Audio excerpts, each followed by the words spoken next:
The Midrash relays Miriam began to sing and to offer praise before the Holy Blessed One, and all the women followed her, as it is said. And Miriam the prophetess, the sister of Aaron, took a tambourine. But how did they have timbrels and dances in the wilderness? Before they left Egypt, they had prepared for themselves tambourines and dances.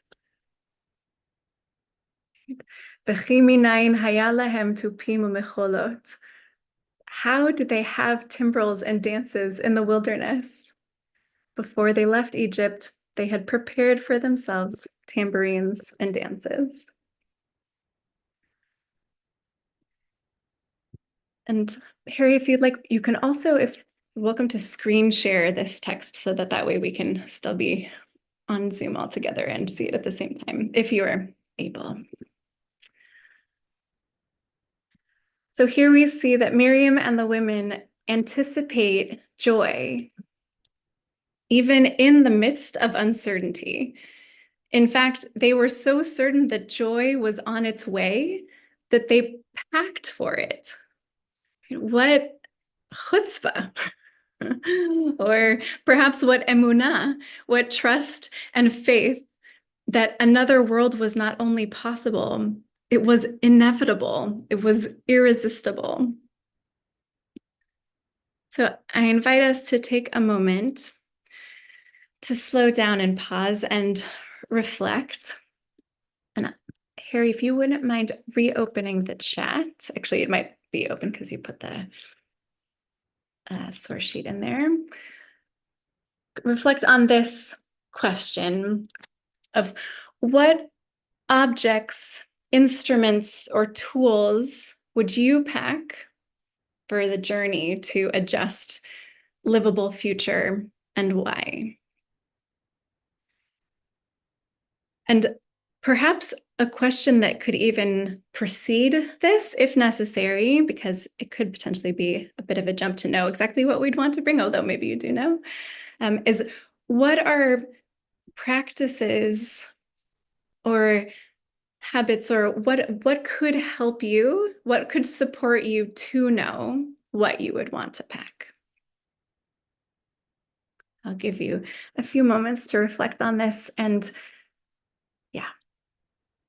then invited to share into the chat. Beautiful. Oh, beautiful. I'm going to read some of these out loud. Dog's leash and your dog. Plane ticket to Israel. Chumash. Jewish mindfulness practice. Be oriented to know where you might be going first. Poetry of Yehuda Amichai and Emily Dickinson. A compost bin. Love it. Books and Kindle. Trust in the mystery and pack whatever emerges, whatever comes to mind. Photos of loved ones, passport. The question of what did our ancestors bring with them? Beautiful. Yes, please feel free to keep them coming. Take another minute or so.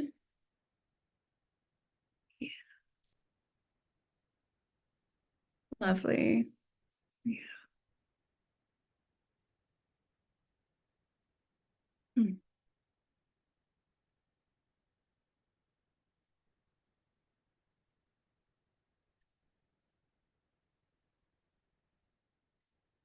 Amazing. Just seeing spiritual energy, rituals of hope and love, Shefa's chants, a wetsuit and swim fins, more photos.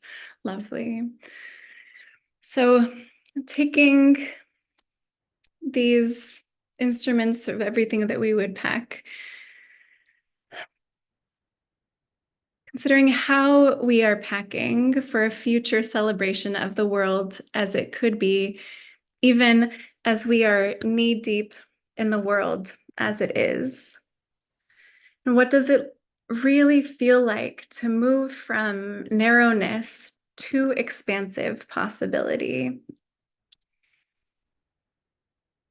from a society driven by the priorities of fossil fuel companies and constant consumption to a time when we are in deep relationship with each other and the gifts of the sun, the earth, the wind, and the water.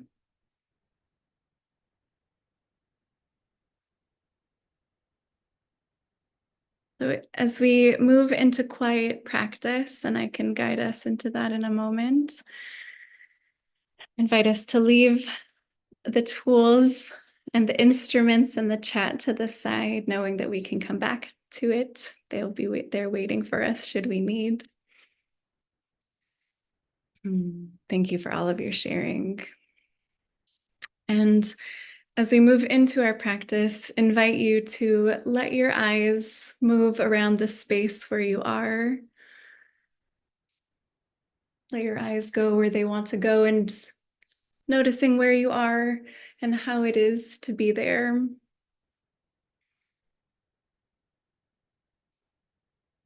Maybe even letting your eyes settle on something that is pleasant to look at. And taking that in, maybe a particular color or shape or something that has a pleasant memory.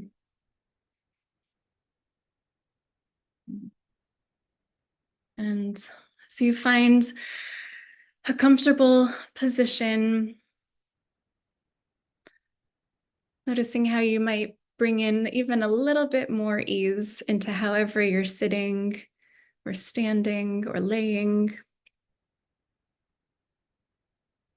And noticing the points of contact between your body and the chair or the ground.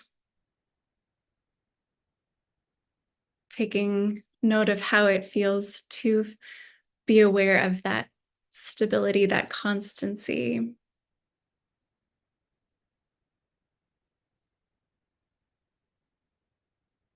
Feeling the earth supporting you. And bring in a line from Psalm 118 to guide us into practice. Min hametzar karatiya, anani b'merchavya. Out of the narrows, out of a space of contraction, I call to Yah. Yah answers me with a sense of expansiveness, with expanse. Min hametzar karatiya, anani b'merchavia, min hametzar karatiya, anani b'merchavia. Min hametzar karatiya, anani b'merchavia. Min hametzar karatiya, anani b'merchavia.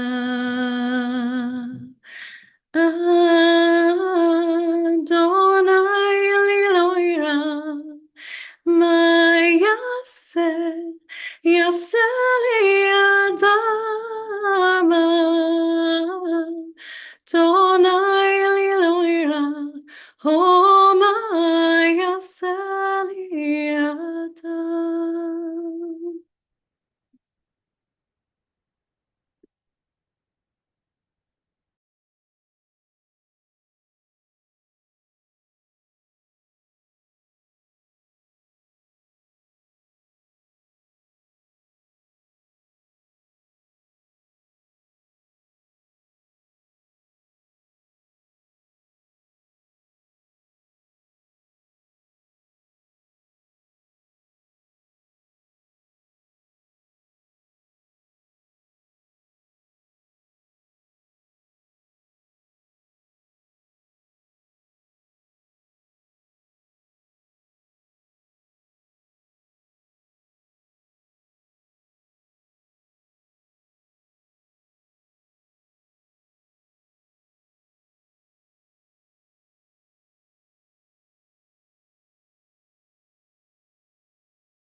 Min hamitzar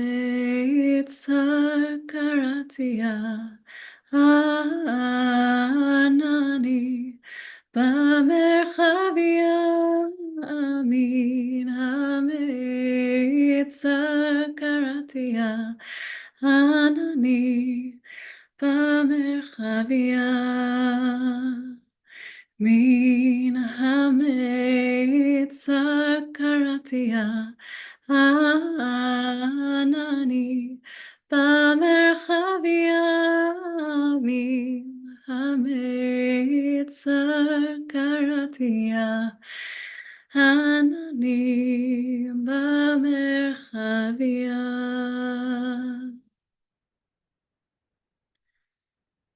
Gently coming back into this space, noticing again your points of contact where you're sitting or standing or lying, and how it is to be feeling that sense of being held and supported.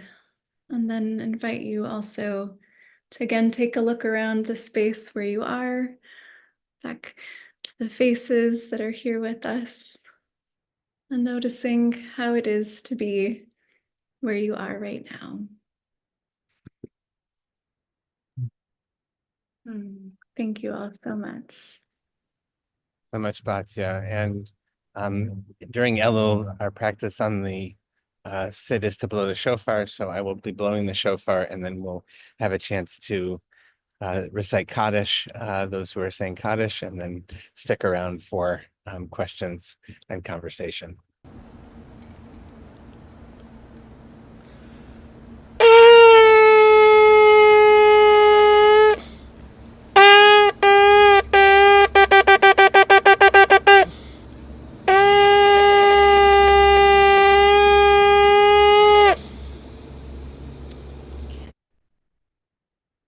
Another example of from the narrow place to the to the expansive one. So if you are saying Kaddish today for someone, we invite you to put their name in the chat, and we will then Harry will put the text of Kaddish up on the screen. That together, there we go. And if you want to join me, you're welcome to unmute yourself, and we can say the morning's Kaddish together.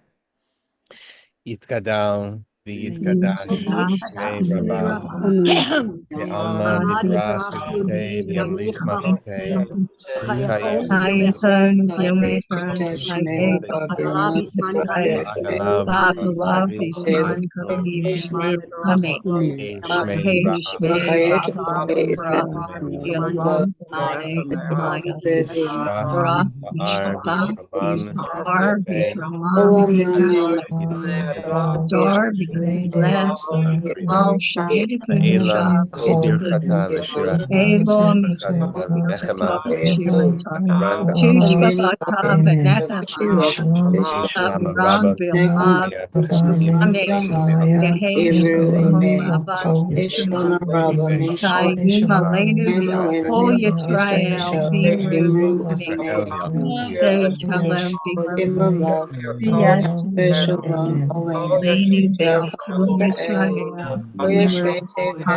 V'Imru Amen. Amen.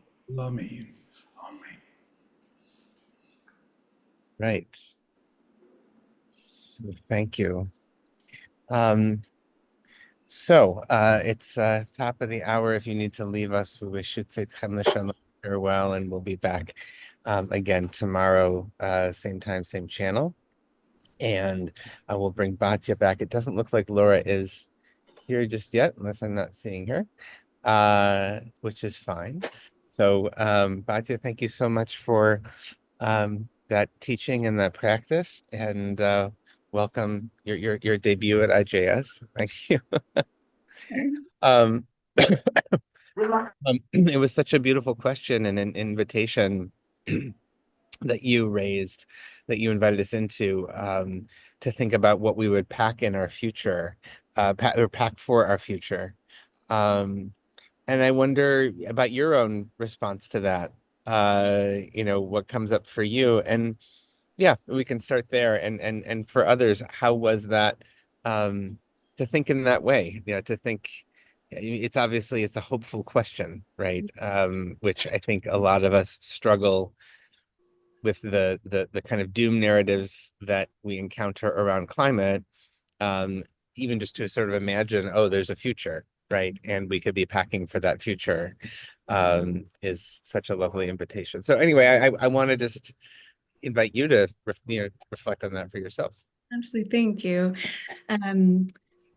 I think some of my thoughts, one is like, when I looked at the text at the Hebrew in particular, the word where it says that before they had left Egypt, hitkinu lahem, and that is translated as they prepared, or they had prepared for themselves. So as in like they packed, I think they packed in advance, but that same root, like takin, is the same as tikkun, is the same as takana, which means regulation. So what I see in this text is that they were engaging then in practices of regulation. They were dancing, they were drumming, they even like in the midst of this doom and gloom, they still took the time to regulate and prepare by almost, and this is what Miriam does in the when they've crossed the Red Sea. She sings, "Let's sing to God now," whereas Moses' line is "Sing to God as," yes.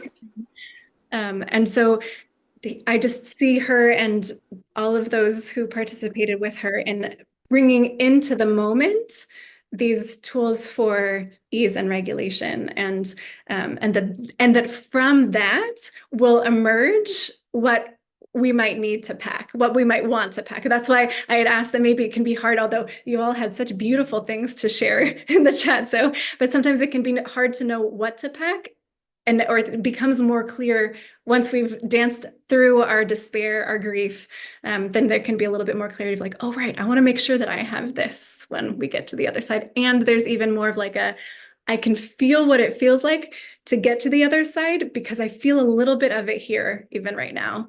It's here now too. Yeah. Oh, you're muted. Thank you. I'm curious to hear from folks, in the chat about how that was for you, to sort of imagine more expansively, right? And really a simple practice of, we talk a lot these days about song you sang, which I think is Deborah Sax-Mentz's tune. She sang it on their Evening of Gratitude last spring. But Min Hametzar Karati, yeah.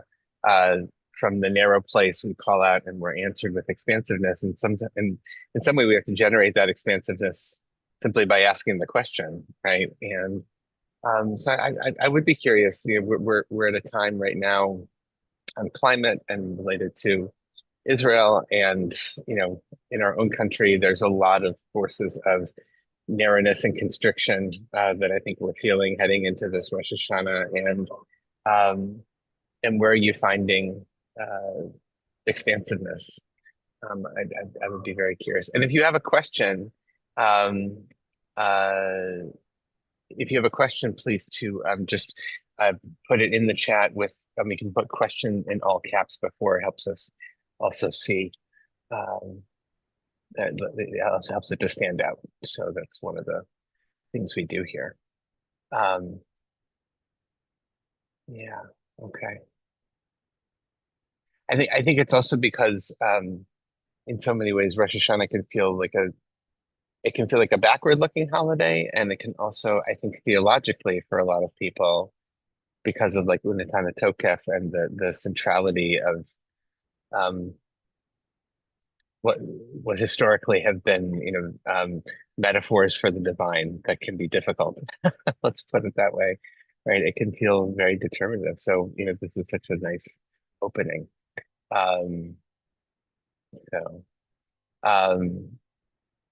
Okay, I got a question. I think it was sent to me by, it was meant for everybody. It was sent to me. That was, in our area, we are focusing on to-go bags in case of emergency. Very practical considerations like food and water or sleeping. So it wasn't a question. It's just an observation. But But that's interesting. Pam mentions, um, it's so important to reflect on the strength of Miriam here, right? And yeah, okay. Um, oh, and Laura is here. Hi, Laura.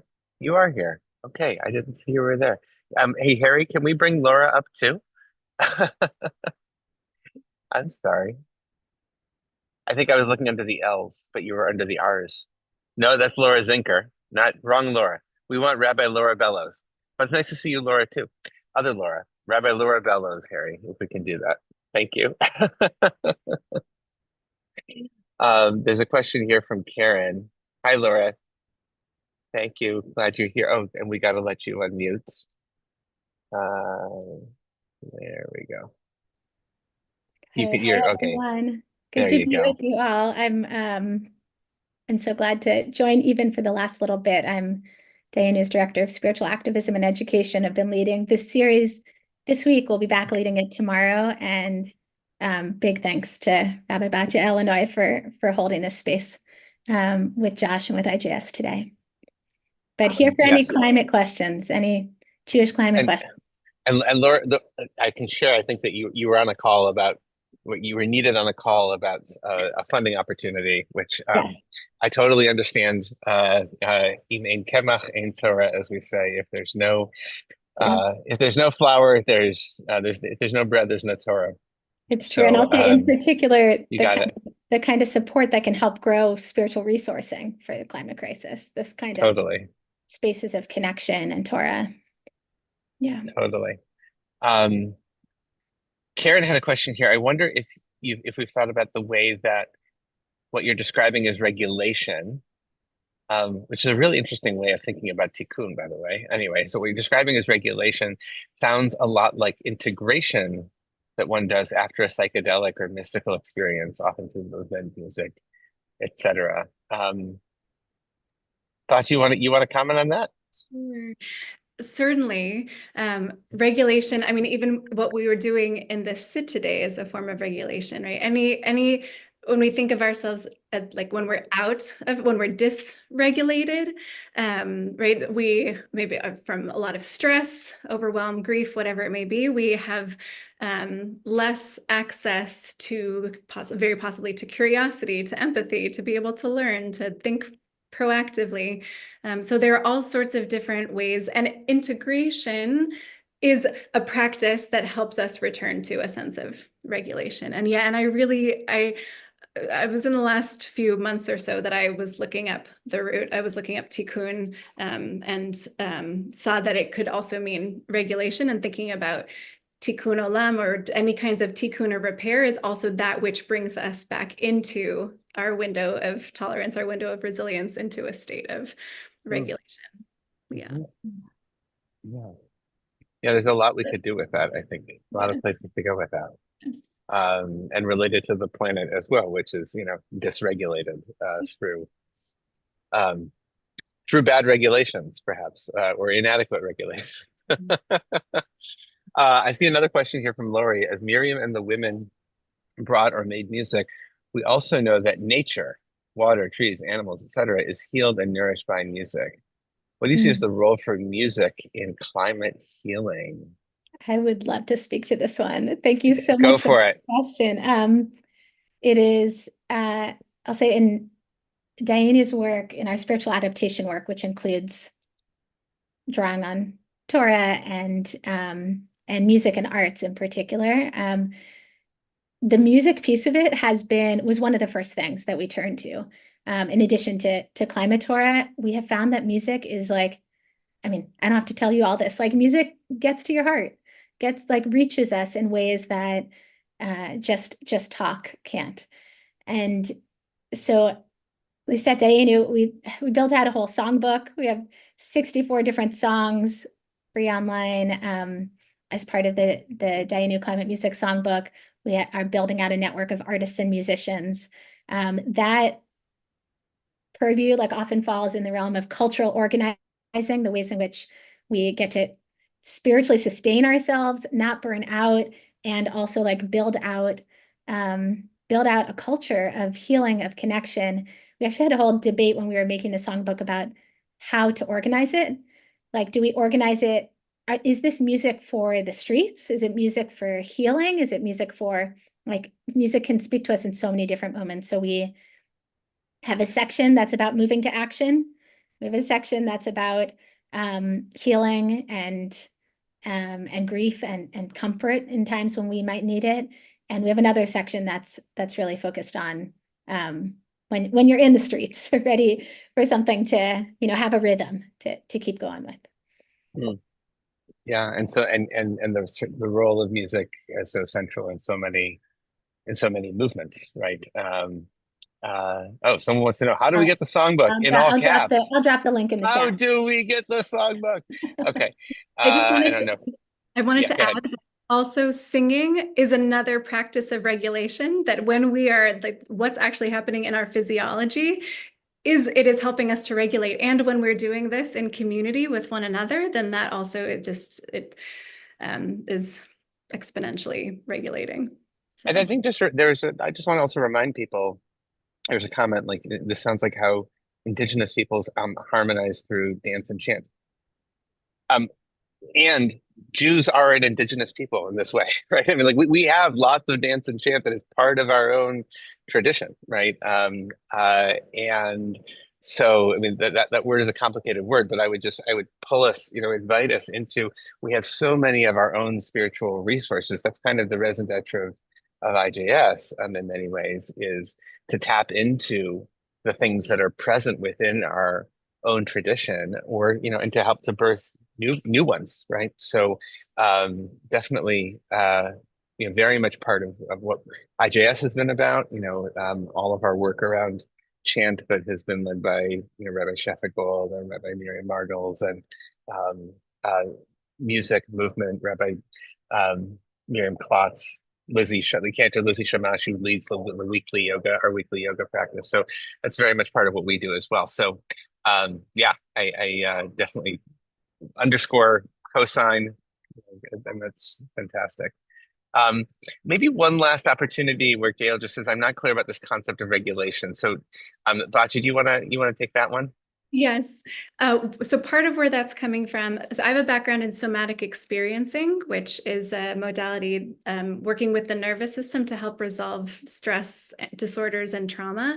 And with the idea that our nervous system, that which is wired to support our survival, that it goes into dysregulation when there's a threat, when there's some sort of stress, and then it will re-regulate once everything is, like, once we know everything's fine. I actually and regulation is both of those. There's like an activation and then there's a settling. I actually liken the days of the week and Shabbos and Shabbat to a regulated nervous system. There's go, go, go, active, active, and then pause and settle for Shabbat. That we need both of those for regulation. And so dysregulation would be when we get stuck in one of those states. We need both. So I hope this is helpful. More, feel free to I can put my email in the chat. We can talk more about it. This actually is more of my work that I'm wanting to be, that I'm bringing somewhat and wanting to be bringing more to community. Dr. Peter Levine is the founder of Somatic Experiencing. He and many others talk about regulation, same thing. Nervous system regulation. Thomas Hubel is another wonderful teacher. So those are some resources, and would love to talk more. And thank you for your question. Yeah, wonderful. Well, thank you everybody so much. And I just gave one more plug for some work that Batu you're doing with Midbar Therapy, which is a wonderful organization, and you should click on that. Morning wellness boosts for Jewish professionals, but my guess is you can sneak in even if you're not a Jewish communal professional. Nobody's checking at the door. So, Batu, thank you so much for being here today. Laura, thank you for being here today, and we'll be back tomorrow. Thanks to Harry for support on our tech today. And thank you, everybody, for being here. And we will be back tomorrow with our Friday sit and prepare for Shabbat. Thanks, everybody. Take care. Sounds good. Take action. Take care.